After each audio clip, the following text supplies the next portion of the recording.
पंजाब में क्रैकडाउन जारी है पाकिस्तान तहरीक इंसाफ के कारकुनों के ऊपर और लीडर्स के ऊपर। जितने भी टिकट होल्डर्स हैं या अरकान असेंबली हैं, उनके डेरों पे, उनके घरों पे छापे मारे जा रहे हैं, क्योंकि अनाउंस कर दिया गया है कि 27 सितंबर को पाकिस्तान तहरीक इंसाफ इस्लामाबाद की जानिब मार्च करेगी, इस्लामाबाद की जानिब बढ़ेगी।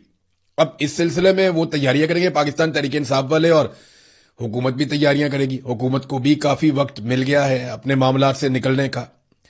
तो इसमें जो क्रैकडाउन है वो बड़ा शदीद हो रहा है। रहीम यार खान से लेकर अपर पंजाब तक हर जगह पे क्रैकडाउन हो रहा है। गुजरावाला में लगभग सब पे ही एफआईआर दर्ज कर दी गई। जो लोग निकले सबको एफआईआर में नामजद किया गया। लगातार छापे पड़ रहे हैं, फैसलाबाद, क्या मुल्तान, रहीम यार खान, बहावलपुर, लाहौर। तो तमाम पंजाब के अंदर मरियम नवाज की, क्योंकि यहाँ पे सरकार है और मरियम नवाज ने एक रऊनत का एक बाजार गर्म कर रखा है। इनके अंदर बहुत तकब्बुर है, बहुत ज्यादा तकब्बुर है, और अल्लाह रब्बुल इज्जत को ये आकड़ पसंद नहीं है। ये आकड़ अल्लाह ताला तोड़ देता है, हमेशा अल्लाह ने तोड़ी है, तो ये भी आप टूटती हुई अपनी आंखों से देखेंगे। बहरहाल हर तरफ छापे मारे जा रहे हैं, चादर और चार दीवारी का तकद्दुस पामाल किया जा रहा है, सिर्फ इस वजह से कि लोगों ने पाकिस्तान तहरीक इंसाफ का झंडा उठाया।